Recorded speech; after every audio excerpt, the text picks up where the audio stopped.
आप सभी को सादर नमस्ते। मैं हूं स्वामी आदित्य वेश और आप देख रहे हैं आर्य समाज का सबसे ज़्यादा समय देखा जाने वाला सोशल मीडिया प्रकल्प मिशन आर्यवर्त। मिशन आर्यवर्त के माध्यम से हम आपके लिए समय समय पर खास करके बहुत छोटे छोटे बच्चों के कार्यक्रम लेकर के आते हैं। उनमें चाहे आर्य बाल प्रतिभा हो, चाहे फिर कौन बनेगा बाल सत्यार्थी। इसी कड़ी में आज हमारे साथ एक छोटे से बच्चे उपस्थित हैं। सबसे पहले तो आपका स्वागत है आज के इस कार्यक्रम में। धन्यवाद। अब हम इनका परिचय जानते हैं। आप अपना परिचय दें। आपका नाम क्या है, आपके पिताजी का नाम क्या है और आप कहाँ से आए हैं? नमस्कार, मैं अभिनव आर्या। मेरे पिता का नाम जितेंद्र, मेरी माँ का नाम सुनीता है। मैं गिवाना से जिला सोनीपत से आए हैं आप। तो अभिनव जी हमारे बीच में हैं। उन्होंने बताया कि वो गिवाना गांव से आए हैं, सोनीपत उनका ज़िला है। तो आज आप जो है किस चीज़ के प्रश्न याद करके लेके आए हैं? बाल सत्यार्थ प्रकाश। तो हम सवालों का सिलसिला शुरू करते हैं और अभिनव जी से लगातार हम प्रश्न करेंगे जब तक अभिनव इन सवालों के जवाब देते रहेंगे। जैसे ही अभिनव सवालों के जवाब देने में सक्षम नहीं होंगे तब हम इस श्रृंखला को या इस सवालों के सिलसिले को रोक देंगे। ठीक है अभिनव जी? जब तक आप सवालों के जवाब देते रहेंगे हम आपसे प्रश्न करते रहेंगे। ठीक है, शुरू करें। सबसे पहला प्रश्न है, ईश्वर कितने हैं? ईश्वर एक है। ईश्वर का स्वरूप कैसा है? ईश्वर का स्वरूप निराकार है। ईश्वर का सर्वोत्तम नाम क्या है? ईश्वर का सर्वोत्तम नाम ओम है। जीव कितने हैं? जीव असंख्य है। सत्यार्थ प्रकाश ग्रंथ किसने लिखा है? सत्यार्थ प्रकाश ग्रंथ महर्षि दयानंद सरस्वती जी ने लिखा है। सत्यार्थ प्रकाश में कितने समोल्लास हैं? सत्यार्थ प्रकाश में 14 समोल्लास है। ईश्वर के गुण कर्म व स्वभाव कितने हैं? ईश्वर के गुण कर्म व स्वभाव असंख्य है। सत्यार्थ प्रकाश के प्रथम समोल्लास में ईश्वर के कितने नामों की व्याख्या है? ईश्वर के 100 नामों की व्याख्या है। इच्छा, द्वेष, प्रयत्न, सुख दुख और ज्ञान ये किसके लक्षण हैं? ये सारे लक्षण जीव आत्मा के हैं। और मनुष्य जीवन का मुख्य लक्ष्य क्या है? मनुष्य के जीवन का मुख्य लक्ष्य ईश्वर को प्राप्त करना है। ये मैंने अभी 10 प्रश्न पूछे हैं अभिनव जी से और अभिनव जी ने बिना किसी झिझक के 10 प्रश्नों के जवाब दिए हैं। इससे पहले कि मैं 11वां प्रश्न अभिनव जी से पूछूं, उससे पहले अभिनव जी मैं आपसे ये जानना चाहता हूँ, ये प्रश्न आपको किसने याद करवाए? ये प्रश्न मुझे मेरी माता ने याद करवाए हैं। अच्छा, कितने दिन में याद किए होंगे आपने ये? मैंने 2-3 दिन में कर लिया। 2-3 दिन में ही?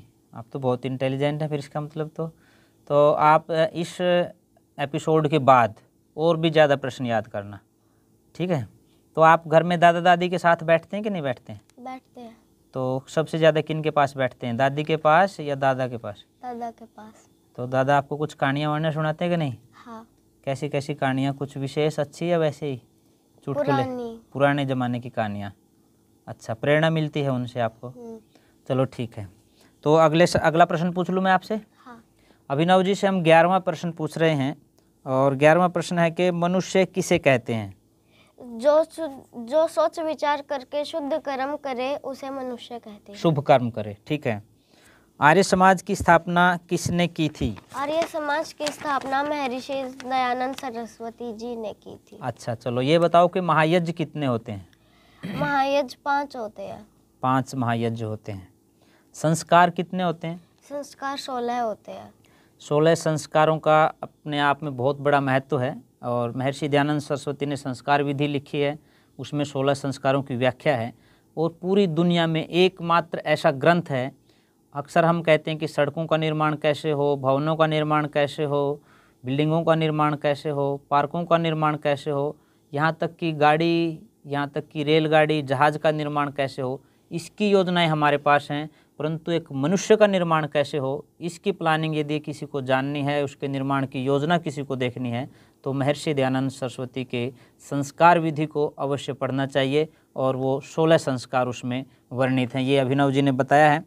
आश्रम कितने होते हैं? आश्रम 4 होते हैं। अभी अभिनव जी कह रहे हैं कि आश्रम 4 होते हैं। पिछली बार मैंने किसी एक एपिसोड में किसी बच्चे से पूछा, उसने कहा जी आश्रम तो 3 होते हैं। मैंने कहा कौन कौन से आश्रम? तो उन्होंने कहा एक आशाराम का आश्रम, एक राम रहीम का आश्रम और एक रामपाल दास का आश्रम। तो इस तरह के आश्रमों की बात चलती है, पर अभिनव जी ने बहुत स्पष्ट कहा है हमारी जो वर्ण आश्रम जो व्यवस्था है, वर्ण विचार, आश्रम विचार, तो उस आश्रमों के आधार पर जब हम चलते हैं समाज को 4 हिस्सों में बांट करके, तब ही सही मायने में एक सच्चे और अच्छे समाज का निर्माण होता है। अभिनव जी, अगला प्रश्न, बालक का प्रथम गुरु कौन होता है? बालक का प्रथम गुरु माँ होती है। बालक का सबसे पहला गुरु माँ होती है। और आजकल बहुत जगह ये देखने में आ रहा है कि लोग ये कह रहे हैं कि महिलाओं को गायत्री मंत्र नहीं बोलना चाहिए, महिलाओं को हवन नहीं करना चाहिए, परंतु जैसा अभिनव जी कह रहे हैं कि बच्चे का सबसे पहला गुरु माँ होती है। और यदि माँ अनपढ़ रहेगी, माँ को वेद का ज्ञान नहीं होगा, शिक्षा उसके पास नहीं होगी, विद्या उसके पास नहीं होगी, तो वो संतान का निर्माण कैसे कर पाएगी। तो उन लोगों के लिए भी जो इस तरह की बातें कहते हैं कि आप ऋषि ध्यान को पढ़ें, आप वेदों को पढ़ें, और जो प्रथम जो वास्तव में जो गुरु हैं माँ, उसके नव निर्माण में आप भी अपनी सहभागिता अवश्य करें। मेरा अगला प्रश्न है, 5 वर्ष तक बालक को शिक्षा कौन देता है? 5 वर्ष तक बालक को शिक्षा माँ देती है। अच्छा, क्या मनुष्य को मद्य मांस का सेवन करना चाहिए? नहीं, मनुष्य को मध्य मांस का सेवन नहीं करना चाहिए। क्या भूत प्रेत व पिशाच होते हैं? नहीं, भूत प्रेत व पिशाच नहीं होते। चलो, मैं अगला प्रश्न पूछता हूँ। बहुत आसान सा प्रश्न है, हालांकि बहुत लोगों को नहीं पता है इस बारे में, पर मैं आपसे पूछ रहा हूँ, वेद कितने हैं? वेद 4 हैं। 4 है। वेद 4 हैं। बहुत से लोगों को नहीं पता, पर बहुत अच्छी बात आपने अभिनव जी बताई। तो आपके 20 प्रश्न हो गए हैं अभी। मैं आपसे कुछ और बातें पूछ लूँ? सुबह कितने बजे उठते हो आप? हम सुबह 6 बजे उठते हैं। स्कूल में कितने बजे जाते हो? 8 बजे। 8 बजे लग जाता है स्कूल? नहा के जाते हो कि नहीं? नहा के जाते हैं। अच्छा, कभी कभी हवन करते हो घर में? हाँ। कितने दिन में? रविवार को। तो आपको विश्वानी देव मंत्र याद है? हाँ। सुना सकते हैं? तो सुनाइए। चलो। ओम विश्वानि देव सवितर्दुरितानि परासुः यद भद्रम तन्न आसुः। आप इसको ऐसे हाथ जोड़ के बोल सकते हैं? हाँ। बोलिए, हाथ जोड़ के आंख बंद करके ऐसे करो। ओम विश्वानि देव सवितर्दुरितानि परासुः यद भद्रम तन्न आसुः। बहुत सुंदर। ईश्वर स्तुति प्रार्थना उपासना का सबसे पहला मंत्र अभिनव ने सुनाया, और वो बता रहे हैं कि वो सप्ताह में एक दिन यज्ञ करते हैं। अच्छा, आपके परिवार में और कौन कौन है? मेरे परिवार में मेरी माँ, मेरे पिता, मैं, मेरी 2 बहन। उनके नाम बताओ, बहनों के दोनों के। मेरी छोटी वाली बहन का नाम अवीना और बड़ी वाली का नाम अवनी है। और बुआ का नाम? मेरी बुआ का नाम पूनम आर्या। पूनम आर्या को जानते हो आप? हाँ। वो क्या करते हैं?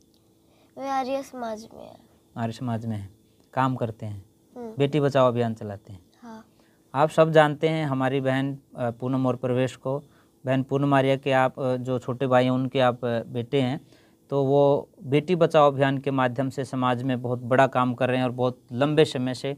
और उनकी भी ये कहना चाहता हूँ, तीसरी नहीं बल्कि चौथी पीढ़ी में जो है वो आर्य समाज है। बहन जी के दादाजी थे, वो भी आर्य समाज के सक्रिय व्यक्ति थे, और हर जगह घूम करके आर्य समाज के प्रचार प्रसार में अग्रणी भूमिका निभाते थे। तो वो खुद, फिर उनके बाद में उनके पिताजी, और फिर बहन जी, और अब उनके भतीजे, तो चौथी पीढ़ी तक जो है आर्य समाज पहुंचा है। और यदि आर्य समाज को सुरक्षित रखना है तो हमें निश्चित तौर पर इन छोटे छोटे बच्चों के जहन में, दिमाग में, मन मस्तिष्क में वेद की मान्यताएँ, ऋषि ध्यान के सिद्धांतों को लेकर के जाना होगा। इसी कड़ी में मैं अब आपसे अगला प्रश्न कर लेता हूँ, ठीक है? अपने प्रश्न हो गए थे 20।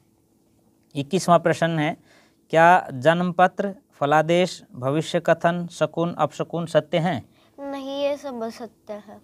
क्या तंत्र मंत्र, गंडा ताबीज बांधने से दुख दूर होते हैं? नहीं होते। अच्छा, मारण, मोहन, वशीकरण, उच्चाटन क्रियाएं क्या हैं? ये सारी क्रियाएं अंधविश्वास है। अच्छा, चलो मैं शिक्षा के बारे में पूछ लेता हूँ। कौन सी शिक्षा सर्वोत्तम है? गुरुकुल शिक्षा पद्धति सबसे सर्वोत्तम शिक्षा है। लड़के व लड़कियों के विद्यालय कहाँ कहाँ होने चाहिए? लड़के व लड़कियों के विद्यालय दूर दूर होने चाहिए। विद्यार्थियों को कैसे रहना चाहिए? विद्यार्थियों को ब्रह्मचारी की तरह रहना चाहिए। क्या सभी बालकों को विद्यालय में भेजा जाना चाहिए? हाँ, सभी बालकों को विद्यालय में भेजा जाना चाहिए। क्या? अच्छा, अगला प्रश्न करता हूँ मैं आपसे। विद्यार्थियों को किसका अर्थ सहित अभ्यास करना चाहिए? किस मंत्र का मैं पूछ रहा हूँ। विद्यार्थियों को किस मंत्र का अर्थ सहित अभ्यास करना चाहिए? सभी विद्यार्थियों को गायत्री मंत्र का अभ्यास करना चाहिए। गायत्री मंत्र, क्योंकि गायत्री मंत्र बुद्धि का मंत्र होता है ना, और हम ईश्वर से बुद्धि की कामना करने के लिए गायत्री मंत्र बोलते हैं। ठीक है।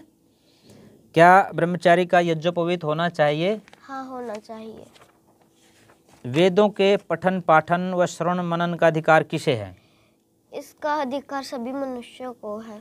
हाँ, जैसे मैंने थोड़ी देर पहले कहा कि बहुत से लोग कहते हैं कि महिलाओं को गायत्री मंत्र नहीं बोलना चाहिए, या यज्ञोपवीत नहीं लेना चाहिए, या उनको यज्ञ में नहीं बैठना चाहिए, परंतु महर्षि दयानंद स्पष्ट करते हैं और वेद की ऋचाओं से जो है उदाहरण दे करके वो प्रस्तुत करते हैं कि यथेमाम वाचम कल्याणी माँ वदानी जनेभ्य, इस वेद के पवित्र मंत्र को बोलने का अधिकार सबको है।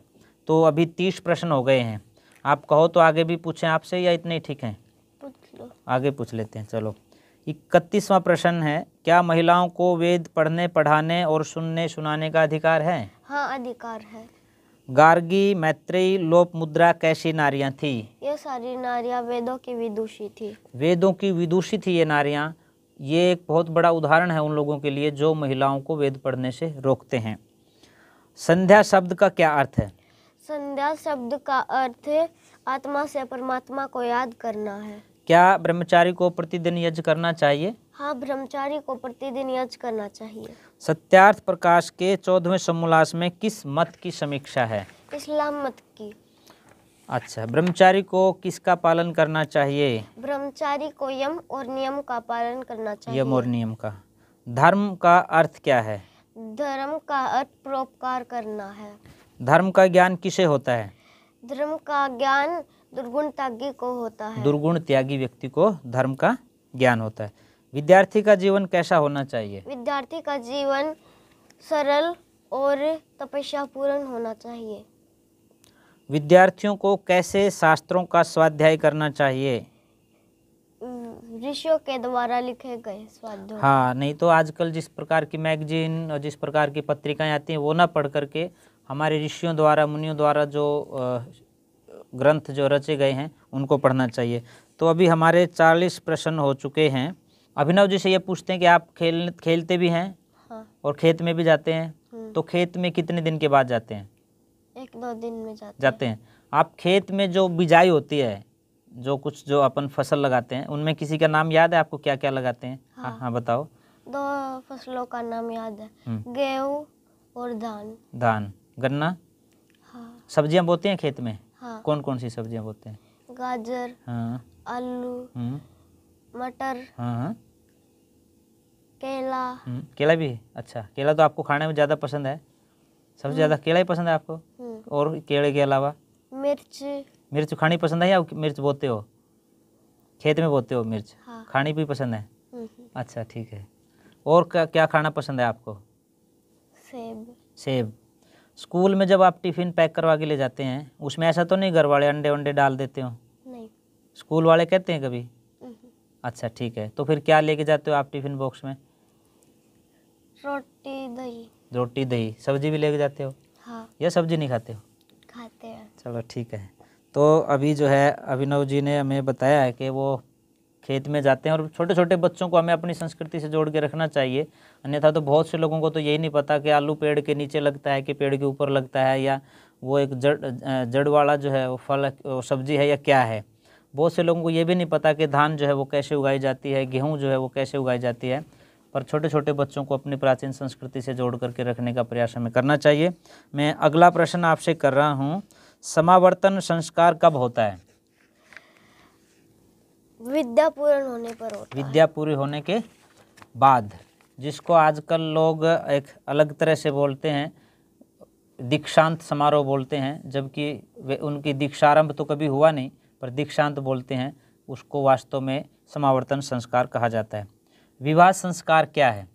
विवाह संस्कार गृहस्थ आश्रम में प्रवेश करना। गृहस्थ आश्रम में प्रवेश करना है। विवाह योग्य आयु क्या है? विवाह योग्य आयु 25 वर्ष है। हाँ, सत्यार्थ प्रकाश के अनुसार। हालांकि अभी सरकार ने उसमें कुछ अमेंड किया है, परंतु वैदिक सिद्धांत कहिए या वैदिक फिलोसफी ये कहती है कि बच्चों को 25 वर्ष तक ब्रह्मचर्य का पालन करते हुए और ज्ञान और विद्या का अर्जन करते हुए, शक्ति का अर्जन करते हुए, उसके बाद जो है गृहस्थ की तरफ बढ़ना चाहिए।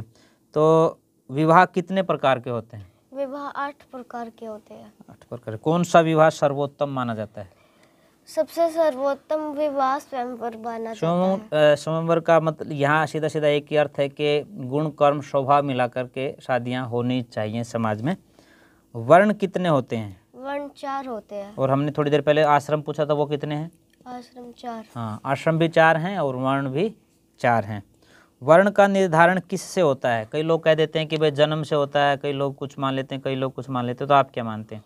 कर्म से होता कर्म है। से। जैसे जैसे व्यक्ति कर्म करता है वैसे ही उसका वर्ण निर्धारित हो जाता है। क्या वर्ण परिवर्तन हो सकता है? हाँ।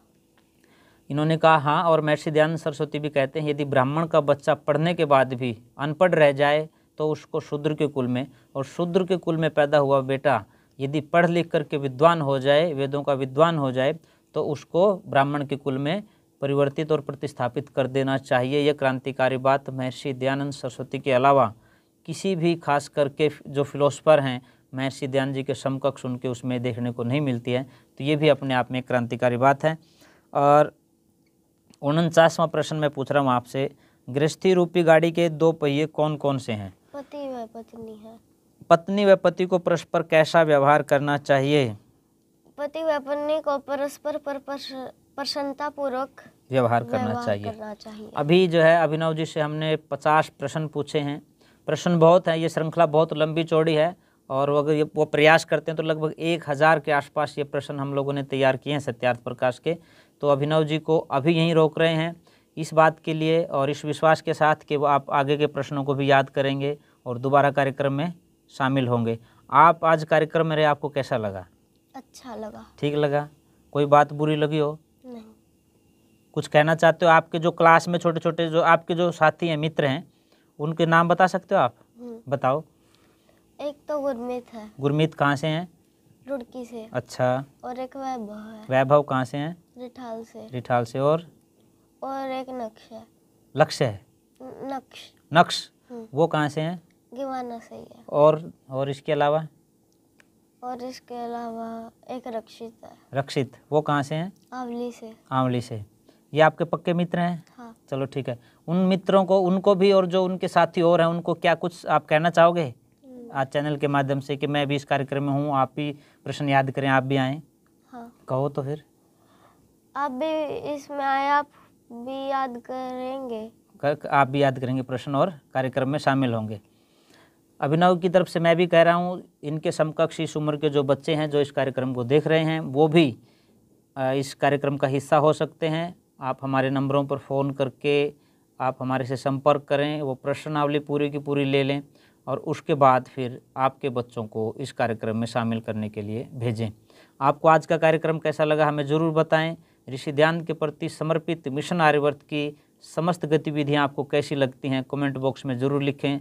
और अभिनव जी ने जो प्रश्नों के उत्तर दिए हैं उनसे आप कितना सहमत हैं, उसके बारे में आप क्या कहना चाहते हैं, वो भी कमेंट बॉक्स में ज़रूर लिखें। और यदि आपको लगता है कि अभिनव बहुत अभिनव प्रयास कर रहे हैं तो आप इस वीडियो को अपने दोस्तों के पास, अपने रिश्तेदारों के पास ज़रूर भेजें, ताकि छोटे छोटे बच्चे वीडियो गेम ना खेल करके अपनी प्राचीन वैदिक संस्कृति से ओतप्रोत हो सकें।